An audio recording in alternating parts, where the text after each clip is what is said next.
Hola, mis queridos alumnos, ¿cómo están? Soy el doctor Douglas Escobar. En esta mañana vamos a revisar el tema oclusión y equilibrio del diente desde el punto de vista de la ortodoncia.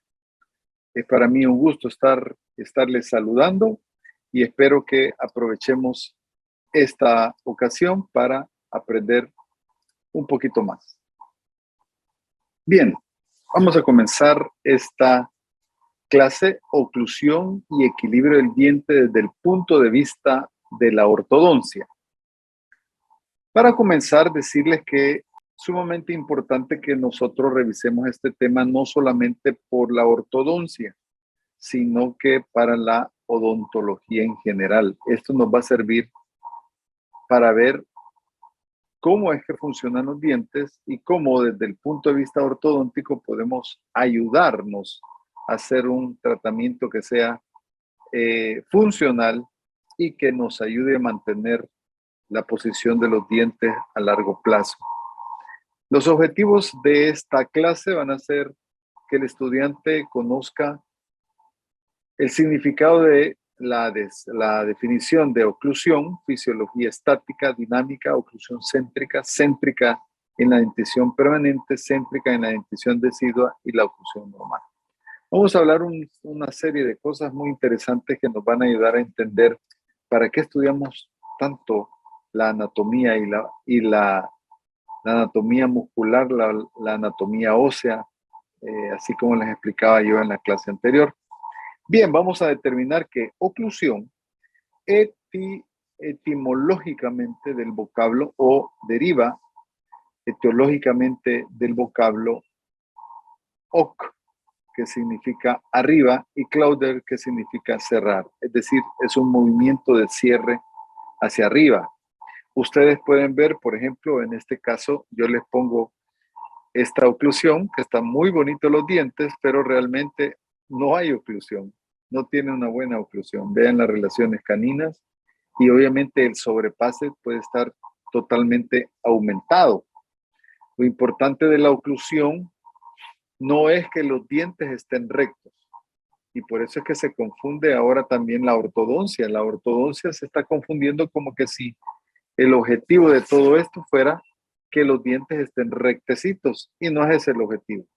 El objetivo es que los dientes ocluyan en ciertas posiciones que las hacen no solo estéticas, sino que funcionales, y ese es el objetivo primordial. Entonces vamos a decir que modernamente el concepto de oclusión dentaria evolucionó de una idea puramente estática de contacto entre los dientes a un concepto dinámico, es decir, cómo los dientes se mueven y cómo los dientes guían a la mandíbula y al cóndilo en las diferentes ejecuciones, en los diferentes movimientos que nosotros tenemos. Dice, incluyendo dientes y estructuras vecinas, con especial énfasis en la dinámica del acto de cierre de la boca. Entonces tienen que saber que la oclusión o el concepto no es estático, sino que es, además de estático, de ver las posiciones ideales, cómo estos están funcionando. Dependiendo de la posición de contacto o alejamiento de los dientes, de la contracción o relajación de los músculos masticatorios y del movimiento o inmovilización de la mandíbula, se llega a las diferentes fases de la oclusión, recibiendo cada una de ellas una denominación propia. Ustedes saben los movimientos. Por ejemplo, aquí tenemos Pocel. Ya conocemos todos, nosotros conocemos el polígono. Estos movimientos, que son los movimientos más grandes que hace la mandíbula en todas sus excursiones, no es que nosotros funcionemos exactamente así. No, esos son los movimientos topes, por decirlo así, que la mandíbula hace en la apertura, en la protrusión, en el cierre. Entonces, estos movimientos nos van a servir a nosotros para que dentro de ese Pocel vamos a desarrollar nuestro ciclo masticatorio. Adentro de eso está la función del ciclo masticatorio. Entonces, ahí como pueden ver, están los, digamos, los puntos limítrofes de este movimiento. Aquí vamos a tener que el movimiento de apertura máxima y luego hay un posicionamiento diferencial desde la apertura máxima hasta relación céntrica, oclusión céntrica y protrusiva. Ahí cerramos, pero protruimos y llevamos hacia adelante. ¿Ok?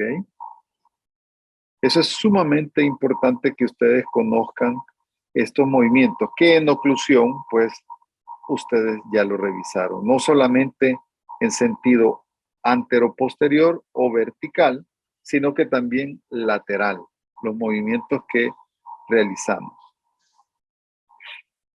Y aquí están los movimientos lateralizados. Eso es importante, que hacia la derecha, arriba, adelante, en protrusiva, y hacia la izquierda. ¿Ok? Esa es otra información.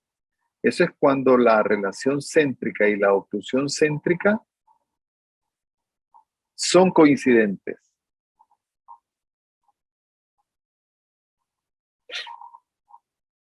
Vean este otro movimiento. Y así es importante saber que cada diente funciona o es específico para todos los movimientos. Ejemplo, si yo tuviese una mordida abierta anterior, este movimiento no sería ideal. ¿Por qué? Porque aquí arriba, donde ustedes ven, en esta zona, chocaría mi cóndilo en la eminencia articular. Entonces, por eso es importante que las excursiones o los movimientos, tanto protrusivos como los movimientos de lateralidad, deben darse en las piezas específicas. Los dientes de adelante, los incisivos o de canino a canino con la guía anterior, que deben de tener un buen sobrepaso horizontal y vertical, nos van a prevenir de problemas o van a ayudar a los movimientos horizontales. Para eso sirve la guía anterior, para que cuando nosotros hagamos el movimiento protrusivo, llevemos para adelante o llevemos laterales, esos movimientos horizontales no toquen las piezas posteriores. Y ese es uno de los grandes problemas que tenemos al tener, por ejemplo, una mordida abierta o un canino arriba en vestíbulo versión que no está funcionando. Entonces las piezas posteriores están recibiendo esas fuerzas musculares horizontales cuando deberían de ser los incisivos o la guía canina, de canino a canino, la guía anterior, que debe de evitar el contacto de esas piezas posteriores. Pero no solo las piezas posteriores, es que el truco está en que el movimiento de apertura y cierre, el movimiento de apertura y cierre es esto el objetivo, que no choque no solo las muelas, las piezas posteriores, premolares y molares, sino que la eminencia que no choque contra el cóndilo, que no choque contra la eminencia, porque si no lo que va a hacer es que cuando nosotros hagamos los movimientos exclusivos y tenemos una mordida abierta sin guía anterior, sin overjet ni overbite, entonces quien va a estar realizando esos movimientos es el cóndilo. Y ahí va a haber un apretamiento al disco articular y comienzan los sonidos, los chasquidos, puede haber crepitación y puede haber un sinnúmero de problemas más. Entonces es importante, por eso es las posiciones de los dientes, las posiciones dentales de interdigitación. Entonces sabemos que las trayectorias de las cúspides de soporte, en este caso son las azules, y las cúspides de balance son las verdes.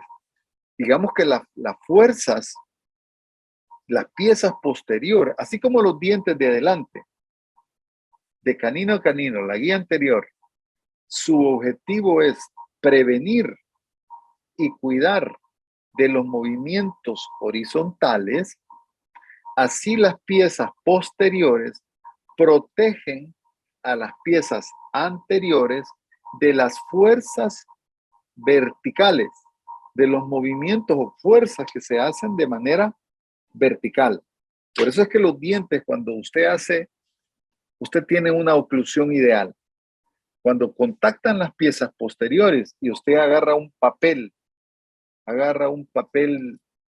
de articular, los dientes apenas deben de tocar y desgarrar un poquito ese papel de articular, porque las piezas posteriores están soportando las fuerzas verticales. Entonces, las piezas posteriores protegen a los dientes anteriores de las fuerzas de movimiento o de las fuerzas verticales. Y los dientes anteriores protegen a las piezas posteriores en los movimientos horizontales. A eso le vamos a llamar una oclusión mutuamente protegida. ¿Por qué? Porque los de adelante protegen a los posteriores en las fuerzas horizontales y las piezas posteriores protegen a las piezas de adelante en las fuerzas verticales. Eso es importante saber y por eso está la distribución de las cúspides en las fosas.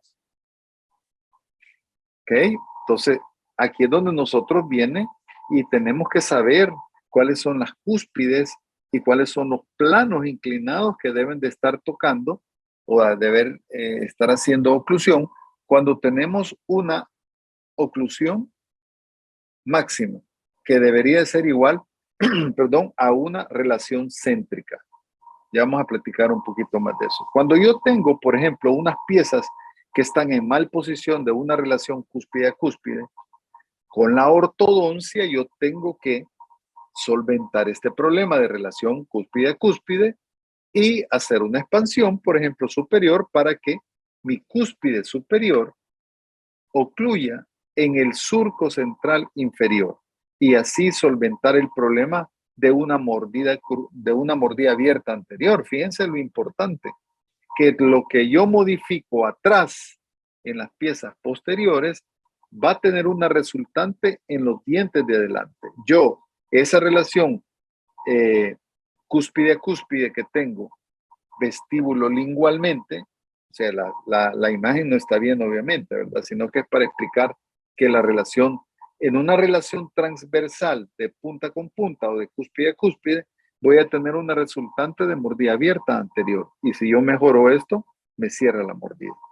Es importante saberlo que con la ortodoncia yo tengo que buscar que las fuerzas masticatorias verticales estén dadas en esas cúspides que platicamos y que para que las fuerzas sean disipadas, esas fuerzas sean disipadas en el paladar. ¿Qué es lo que pasa cuando nosotros tenemos unos dientes mal posicionados? Que las fuerzas no son disipadas en el paladar y comienzan a haber afracciones o comienza a haber recesión gingival, comienza a haber migración del hueso y por tanto el tejido también se va migrando, el tejido blando. ¿Y eso es por qué?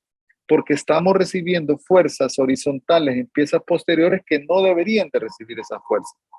Por eso es importante esta parte de la ortodoncia, saber que los movimientos, cuando hay puntos, por ejemplo, ahí estoy en el lado de trabajo, ahí estoy en el lado de trabajo, hay zonas que cuando yo estoy trabajando, yo estoy haciendo mi lado de trabajo, deben de estar en contacto los caninos sin ninguna pieza más. ¿De acuerdo? Pero a veces hay contactos inadecuados en balance y yo puedo incluso tener hasta problemas en la parte palatina de las piezas superiores. ¿Por qué? Porque hay contactos en balance que me están dando, por tener un mal canino en el lado de trabajo, me da problemas en balance. Entonces, todo eso está unido. Tienen que, idealmente, se ha hecho electromiografía en el cual han evaluado la posición del canino. La mejor guía lateral es la guía del canino. Cuando nosotros hacemos el movimiento en el lado de trabajo, solo el lado de trabajo, el canino tiene que haber contacto. En ninguna pieza posterior, ni mucho menos en balance. Y en la electromiografía se nos dice que al haber contacto de canino, la musculatura de cierre masticatorio, llámese temporal, macetero, disminuyen su actividad muscular. Por eso es tan importante que el canino debe de hacer su función. La protrusiva debe de ser idealmente con los dos dientes de enfrente superiores. Eso es lo ideal, que ninguna pieza posterior tope. Entonces, dice, la desoclusión fisiológica estática, también llamada posición fisiológica de reposo o desoclusión fisiológica estática de Isar. Entonces, pongan atención con esto. Posición fisiológica de reposo corresponde a una posición fisiológica de la mandíbula en la cual está separada de la maxila por una distancia mínima, dependiendo de la contracción muscular, o sea, del tono muscular necesaria para resistir la acción de la gravedad.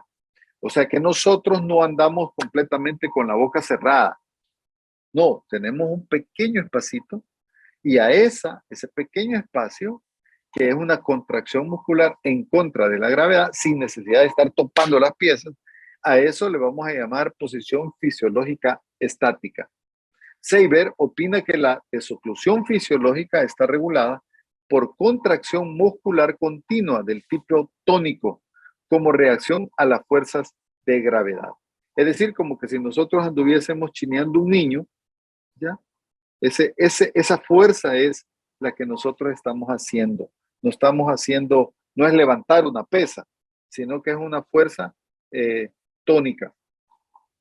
La desoclusión fisiológica estática, la sínfisis del mentón coincide con la línea media, permaneciendo la mandíbula sin movimiento y alejada de 2 a 3 milímetros de la maxila.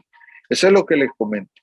No topamos las piezas, no andamos con las piezas ocluyendo totalmente siempre, sino que andamos con un espacio de 2 a 3 milímetros. Y cuando la tonicidad muscular está bien, la sínfisis coincide con el maxilar. Es decir, no hay desviación. A eso le vamos a llamar la desoclusión fisiológica estática. Estamos con toda la musculatura en un tono, digamos que normal, o sin ninguna activación. La posición en reposo y máxima intercuspidación muchas veces no coincide. Es por ello que se habla de las maloclusiones posturales. La posición de reposo y máxima intercuspidación muchas veces no coincide.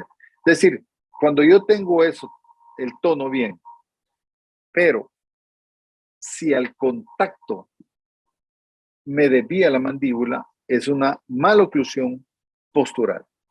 Thomson destacó que la posición de reposo fisiológica de la mandíbula no se modifica por la erupción dentaria, resistiendo con un alto grado de estabilidad después de la pérdida de dientes. Es decir, acuérdense que esta es una posición de reposo fisiológica, tengamos dientes o no tengamos dientes. Y esto es muchas veces cuando nosotros buscamos el paralelismo entre el plano de Camper y el plano oclusal, que le ponemos la platina de Fox y todo eso. Eso es lo que estamos buscando. Esa tonicidad, que no esté activa la musculatura, y en base a eso evaluar para la prótesis completa e inclusive para procedimientos ortopédicos. ¿Ya? En algunas ocasiones eso no coincide o está en mal posición de planos oclusales. La desoclusión dinámica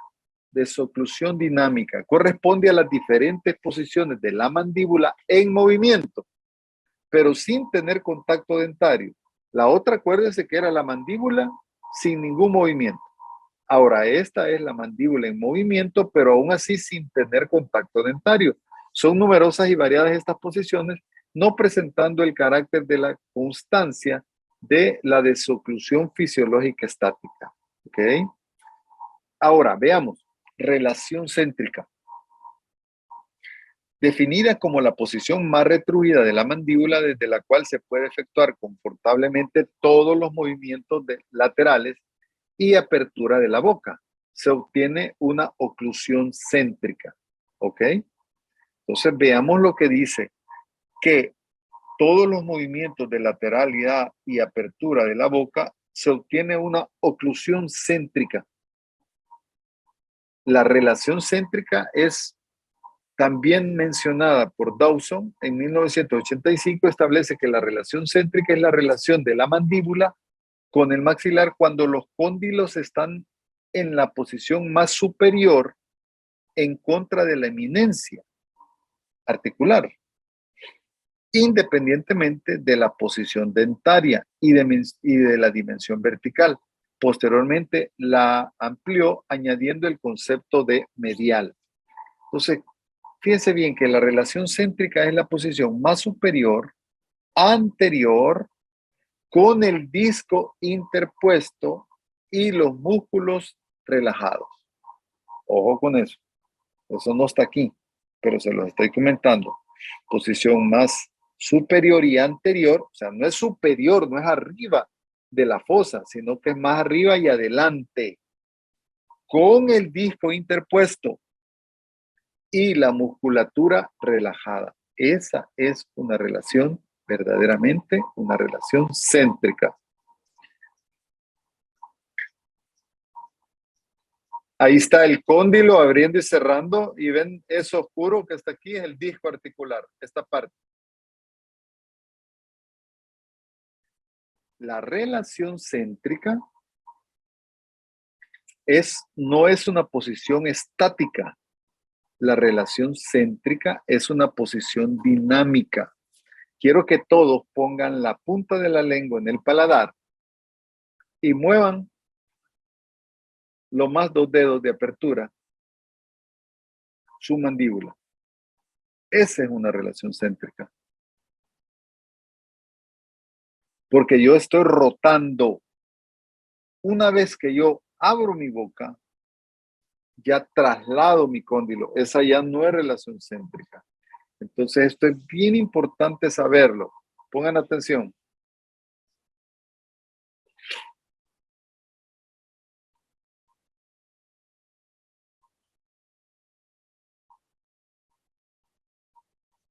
Se comienza en rotación desde este punto.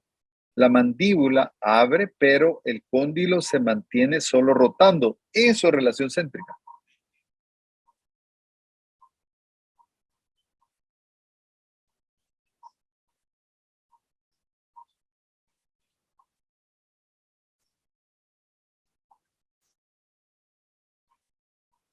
Después de 20 milímetros, se traslada el cóndilo. ¿Okay? Ya no estamos en... Eso es traslación.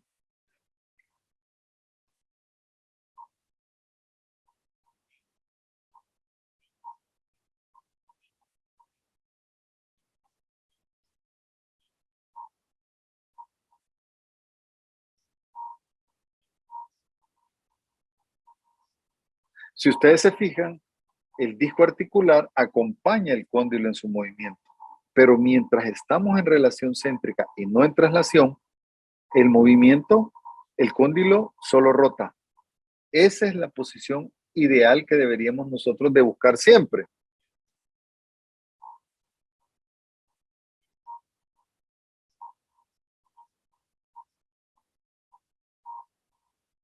Entonces, eso es importante saberlo porque lo que yo tengo que buscar en en mis trabajos, no solamente de ortodoncia, sino que protésicos, idealmente debería de ser que yo busque la relación céntrica, que yo en mis rehabilitaciones, en mi diagnóstico de ortodoncia, haga mi análisis del paciente en relación céntrica. Por eso estuve yo en la Universidad Michoacana de San Nicolás Hidalgo, en Michoacán, en México, estudiando la filosofía FACE, que me dice y que analiza mi caso desde relación céntrica, utilizando un articulador. Nosotros deberíamos de estar utilizando en la universidad articulador semiajustable. ¿Por qué? Porque solo es así que yo puedo identificar mi verdadera relación céntrica. Ustedes se han puesto a pensar por qué yo a veces puedo hacer una prótesis, puedo hacer una rehabilitación y al tiempo, al año, el paciente me viene con un problema de recesión gingival, con un problema de chasquido, con un problema de dolor muscular. ¿Y eso es por qué? Porque no se utilizó un articulador para ver cómo el paciente mordía realmente, sino que lo hicimos en máxima intercuspidación. Y a veces máxima intercuspidación no es igual a relación céntrica u oclusión céntrica. Relación céntrica, perdón, es una posición condilar. Ya dijimos cómo la vamos a definir. La más superior, más anterior, con el disco interpuesto y con la musculatura relajada. Idealmente, de esa posición céntrica a topar todas las piezas, debería de llamarse relación céntrica condilar a oclusión céntrica. No debería de haber ningún movimiento ni para adelante, ni para atrás, ni para un lado, ni para el otro, sino esto estar coincidente. Y eso es lo que muchas veces nos da problemas. Que hacemos la rehabilitación, hacemos la prótesis, hacemos diseño de sonrisa, hacemos la ortodoncia inclusive, y no partimos de un diagnóstico en relación céntrica, sino que partimos de un diagnóstico en máxima intercuspidación, en oclusión céntrica, como el paciente muerde. Y eso nos está dando una mentira. Les voy a presentar un caso para que ustedes vean cómo es que deberíamos nosotros de hacer un verdadero diagnóstico. El diagnóstico no solo es tomar los modelos blanquitos, montados, recortados en la cortadora, tomar las fotos, hacer la cefalometría. No solo es eso. Les voy a presentar un caso para que ustedes tengan una idea de lo que idealmente se debería de hacer. Vean este caso. Aquí tenemos este caso de esta paciente. Esta paciente se presenta, perdón, esta paciente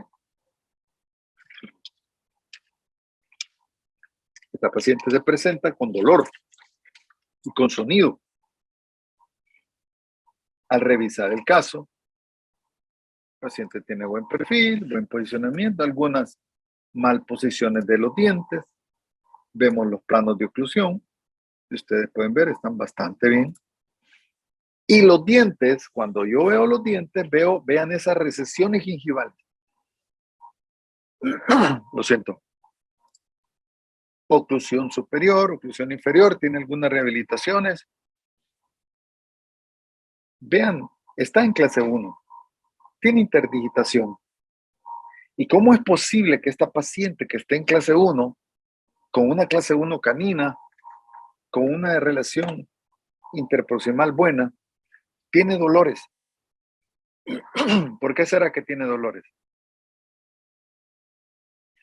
Vean la oclusión, sobrepase horizontal, vertical, la curva de Spee, la desoclusión canina, derecha, protrusiva, izquierda, su cefalometría, las medidas bastante bien, su panorámica, le mandamos a tomar tomografía. Esto es importante decirles que ya no solamente se trata de panorámica y cefalométrica, se trata de tomografías también, de tomografías también. Entonces hace análisis tomográfico y aparte de eso montamos el caso en articulador. Este es un articulador semiajustable Panaden que nos va a decir realmente cómo está nuestro paciente. No con una máxima intercuspidación, sino el arco de cierre real que tenemos. Le ponemos el arco facial y le tomamos registros en cera azul céntricos. Obtenemos la relación céntrica del paciente y vemos realmente cuál es su diferencial. ¿Se acuerdan de la buena oclusión que tenía? Realmente la oclusión es esta, miren. Miren esta línea que el paciente que daba en clase 1 no está en clase 1. El paciente está en clase 2. De ambos lados, lado derecho y lado izquierdo. Este es el verdadero diagnóstico. Entonces, si yo hacía mi diagnóstico solo viendo las fotos de mi paciente, ese paciente no estaba en céntrica. Ese paciente estaba en una posición Vean los contactos que tiene este paciente. Miren.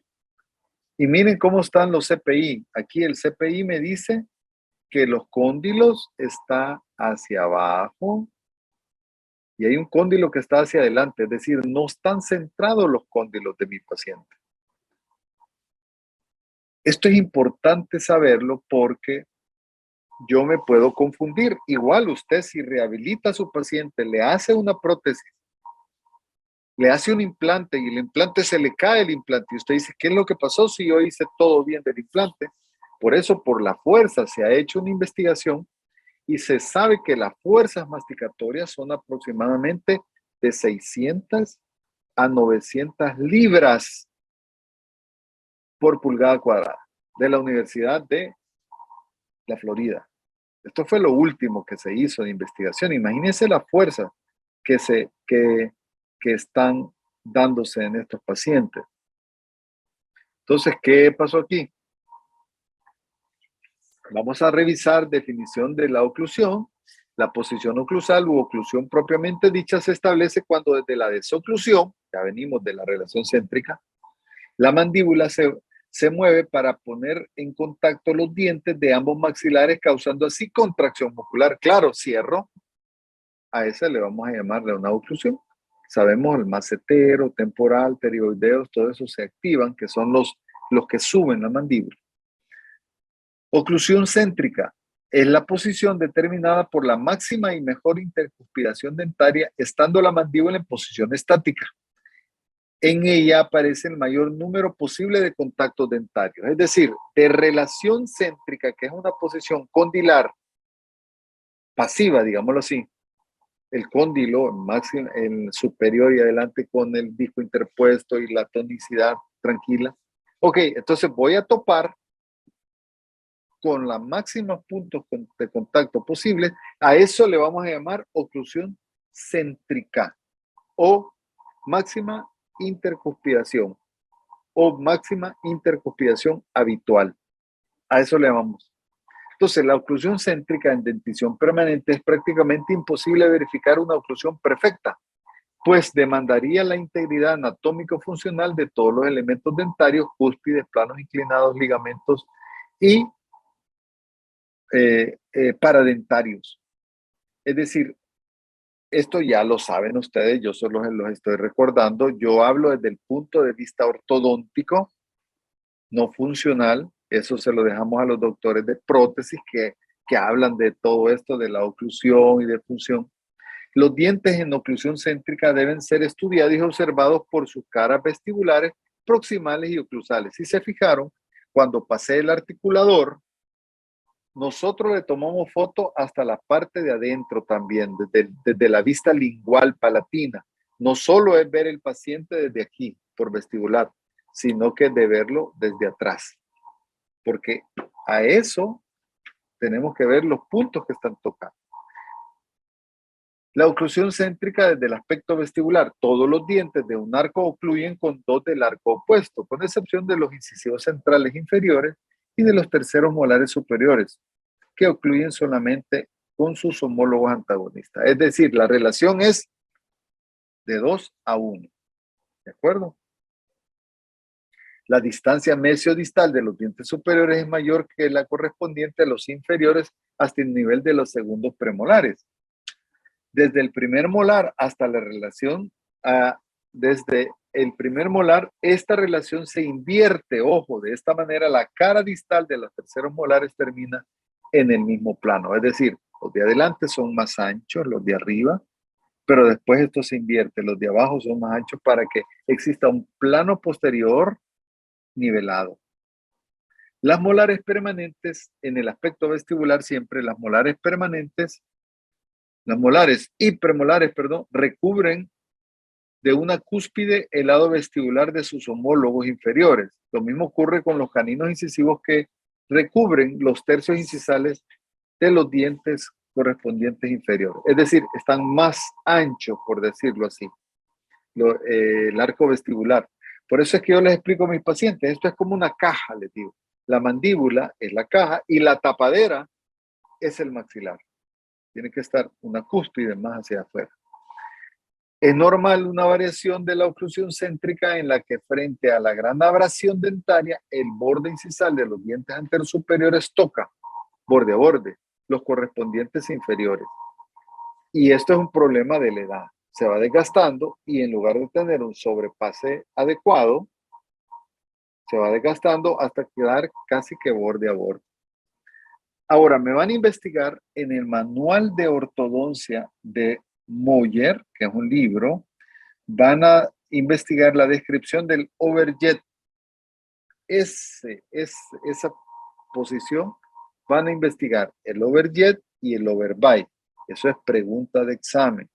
Por favor, investiguenlo, porque así como está en el libro, se les va a preguntar.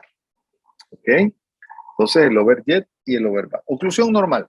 Se puede definir una oclusión normal individual como 28 dientes correctamente ordenados en el arco y en armonía con todas las fuerzas estáticas y dinámicas que sobre ellos actúan. La oclusión normal es una oclusión estable, sana, estéticamente atractiva. La oclusión normal individual no coincide con la oclusión ideal. Entonces, esta es una oclusión normal. La oclusión normal, en este tipo de oclusión, la encía debe presentar un aspecto sano, es decir, con coloración rosada, sin sangrado y buena adherencia, el hueso alveolar íntegro, sin resorciones y la ATM libre de dolor, ruido u otra disfunción. ¿Se acuerdan que les platicaba que tiene que estar la musculatura tranquila? Ahora, ¿qué pasa con la oclusión céntrica en la dentición decidua? Los dientes deciduos se disponen de la misma manera que los permanentes en el arco, sobrepasando el superior vestibularmente al inferior. Debe de haber un sobrepase. Los incisivos y caninos superiores deciduos, teniendo una dimensión mesiodistal mayor que los inferiores, posicionan los caninos superiores distalmente con relación a los inferiores. Es decir, que casi que tenemos lo mismo en la dentición permanente, así como en la dentición decidua. La cara distal de los segundos molares termina en un mismo plano vertical, debido a que las dimensiones mesiodistales, donde las molares inferiores son mayores que las superiores homólogas superiores. Entonces, es lo mismo, de canino hacia adelante son más anchos arriba, pero a partir de la primera molar inferior hacia atrás son más anchos abajo, por lo tanto hay planos terminales, acuérdense, hay un plano recto que es el 94% casi, no estoy seguro de ese dato, pero es la mayor proporción que nosotros tenemos, es plano terminal recto.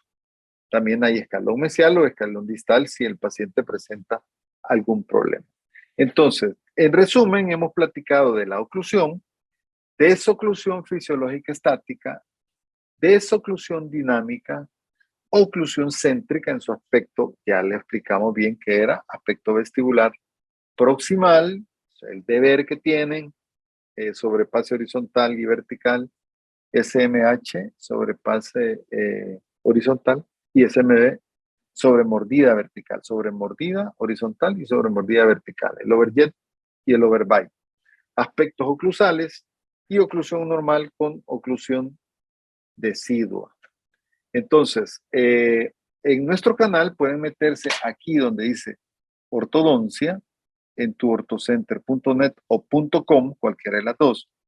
Y ahí van a averiguar, ahí se van a meter en las posiciones individuales. Por ejemplo, vamos a ver cuándo es un paciente clase 1, clase 2 división 2, clase 2 división 1, porque ahí están las maloclusiones para que ustedes tengan un ejemplo. El término utilizado para descubrir los diferentes tipos de maloclusiones se denomina versión, labioversión, bucoversión, linguoversión. Ejemplo, la labioversión es un diente que se encuentra mal colocado al lado labial o bucal del arco dental, hacia afuera. A ese le vamos a llamar labioversión. Mordida telescópica o en tijera, o Brody también se le puede llamar. Es esta pieza por vestibular que ven la 2-4 hacia afuera. Dijimos que la norma es que esté una pieza, perdón, una cúspide, pero si ya están las dos cúspides, entonces vamos a decir que hay una mordida telescópica o mordida en tijera. Linguo o palatoversión. Veamos, el 1-2 está hacia palatino. Si es un superior, le voy a decir yo que está en palatoversión. Pero si es un inferior que está hacia la lengua, le vamos a decir o le vamos a llamar que está en linguoversión. Ahí está. En linguoversión está el 4-4. Los laterales inferiores, linguoversión. Palatoversión, los premolares superiores y los laterales, porque están hacia el paladar. Distoversión, regularmente la distoversión la vamos a encontrar cuando hemos perdido una pieza. Perdimos las seises y las piezas comienzan a distalizarse. ¿Por qué disto? Va hacia atrás de la línea media. Distoversión, vean las premolares inferiores, se fueron hacia atrás al espacio que se produjo con la extracción. Mesioversión, ¿qué pasa con la mesioversión? Pierdo una pieza decidua, la molar permanente erupciona y no tiene el tope de la pieza decidua y se va hacia adelante. A eso le vamos a llamar una mesioversión, hacia adelante. Infraversión. Están no han terminado de erupcionar. Es cuando un diente posee una erupción insuficiente. Por ejemplo, el canino alto o una molar decidua anquilosada está en infraversión porque no terminó de erupcionar. ¿Ok? Infraversión.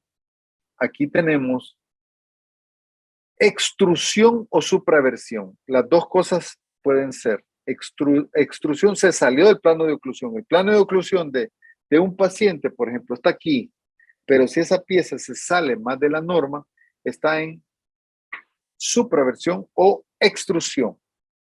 ¿Ok? Vean, las piezas posteriores se han extruido. Extrusión, porque no tienen con quién topar. Giroversión. Giroversión es cuando tanto, ojo, porque acabo de decir vestíbulo-versión, si está para el vestíbulo, o palato-versión o linguoversión. Pero si el centro de la rotación me queda en el arco de la oclusión, entonces la pieza está girada por completo. A eso le vamos a llamar giroversión. Hay giroversiones de 180 grados. Miren, este está viendo al revés. Entonces son giroversiones de 180 grados. Hay también un problema que se llama transposición. Es cuando un premolar, por ejemplo aquí, vean, la pieza 2-3 salió en la posición de la pieza 2-4 y la 2-4 salió en posición del 2-3, del canino. Entonces eso se le llama transposición. Un diente puede tener varias versiones a la vez. Por ejemplo, un diente puede tener labio, mesio, giroversión o supraversión. Lo de supraversión casi que no lo utilizamos mucho. Utilizamos más extrusión. Esto es el deber que van a hacer. Esto es el deber. Esto tienen que ustedes investigarlo. Pero es importante aclararles esto. Que muchos alumnos me dicen, doctor, es que la mordida, en lugar de tener un sobrepase horizontal normal, está al revés. Entonces no tiene sobremordida, me dicen. ¿Cómo que no tiene sobremordida? O sea, la sobremordida es una sobremordida horizontal negativa, ¿ok? Porque llegó a 0 y se fue para atrás. -1, -2, -3. Ocurre cuando los incisivos superiores tienen una posición posterior con respecto a los incisivos inferiores. O sea, están al revés. No es que no tenga mordida sobrepase horizontal. No, la mordida está invertida. ¿De acuerdo? Igual la sobremordida vertical. Esta es una mordida profunda porque en lugar de estar la norma, está mucho más aumentada. Esa es una mordida profunda. Una mordida profunda. Y si está abierta, no es que no tenga sobrepase vertical horizontal, no. Lo que pasa es que tiene un sobrepase vertical, horizontal, probablemente de unos 4 milímetros, pero el horizontal es negativo, porque lo ideal es que debería estar así. Luego llega a 0 y comienza a ser negativo, -1, -2, -3. Eso es importante saberlo, ¿de acuerdo? Que puede tener un sobrepase vertical negativo, que es una mordida abierta. Esa mordida abierta probablemente se pueda cerrar con ortodoncia sin necesidad de hacer nada más que el tratamiento de ortodoncia. Entonces, queridos alumnos, espero les haya gustado esta explicación de la oclusión desde el punto de vista ortodóntico. Obviamente que hay muchas cosas más para hablar, pero por cuestiones de tiempo nos vamos a quedar hasta aquí. Se los agradezco mucho y pues les espero muy pronto en la próxima clase. Saludos.